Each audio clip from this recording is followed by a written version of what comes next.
O te whaatalo whātui lau whaafonga angai le nei fo i tae au, mā lo le soifua manuia, alo mai au talo le nei fo i tae au. I tala to mua, a o whaatali le ulua ia whao le nei vai tau i le asu Pasifika, wa whaamaunia mai le official va ai tau e leo o mai i New Zealand. E ui ele i amatalo ia le masino Novemba e amata whai tau mai ele vai tau wa wha. O le ua whaatali e Vanuatu Cyclone Lola e tau nu watu i la wauli o le so. O le pona whaamaunia mai ai wasi i tia lona malosi le category tolu. Pei tai o mai le tau nei, wo o le category lona wha. Ma o lea walu lapa ta inga i tangata Vanuatu e sa uni mō ti munga mamafa. Ta vili malolosi, wha apea lo longa i no fuanga maula lalo. E ui lai leo o mai i New Zealand lola, wa whautua mai le official va ai tau e ta pena e ono iai sa vili malolosi. Wha apea ma ti munga mamafa mai le poana nei wha asolo atu atai au. Ai mō tangata Vanuatu, o le asia i e lola i le so, ua tolu i aia wha i le tausanga lava le nei.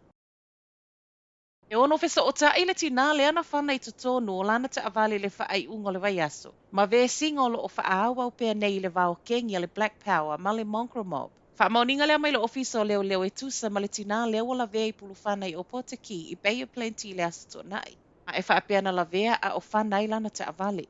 Na sulu i le ambulance station ma au ina atu ai whale mai whakatane i se tūlanga ti ngā ina. A o so e so e le nei mata upu.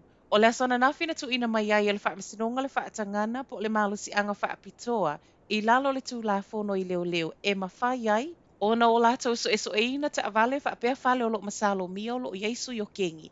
Ma e mawhai ai fo e ono lato ave e sea whaamalosi e se mai. La au malosi ta avale maisi au penga. O lo o whaawau pea so e so e ngā leo leo le nei mata upu whaatasi ma le telo reporti mai le vai aso o tuana i atu i ta avale whaapea whale o opo te ki e ta whana. O mātu le long weekend o le Labour, ma e to atolu tangata māli liu i lungo awala, e se leisi to atolu leana māli liu i le aso whareile, ai e le i a mata whaita wina le periota. Mai le afiafio le aso whareile o mai le tau na nafi, o le tangata muli muli lava na umalo na soifua i lungo le awala, o le na alu i lana wila vili vai i Dunedin, ma o le pō le aso to na i leana tupu ai. O isi tangata to alua mali liu o le aso lava fo ile itasi e au fiele tama ita ina so aile ta avale a o kolo sia le awala i Northland. E se mai tangata mali liu o lo iei nei lava i fale mai nisi na wha manu alia ti ngā ina, mai wha lave lave nei. O le Labour long weekend o le tausanga le nei, e to atolu tangata mali liu. O le lua afe lua lua e to a lima, to a ono i le lua afe lua tasi, ma le to avalu i le lua afe lua se fulu.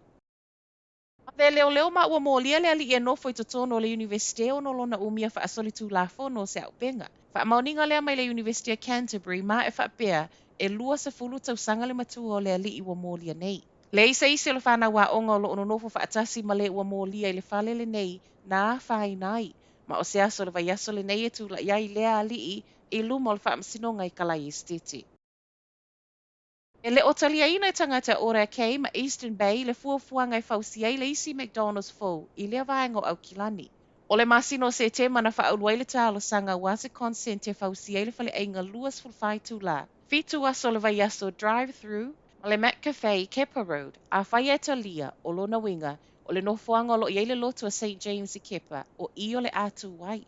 Ma ele o fia i ai tangata. O le fina wanisi e tu sa matala le News Hub o lea e iai fale ainga McDonald's latane, ma e leto e mo o mia seisi.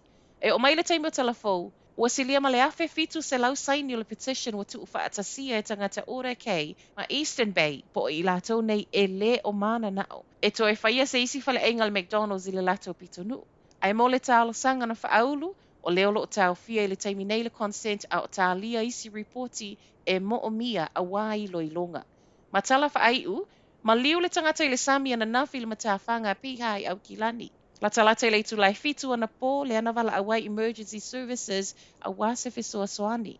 O le whai unga fo i le vaiaso na a matai ma surf patrols i matawhanga i totono le atunuu, ma ufa mai le Surf Life Saving New Zealand, o se vai tau pisi tele le nei a o anga i ai le toa tele i matawhanga a wata i lenga. Tala nao le nei tai au, manuia le aso.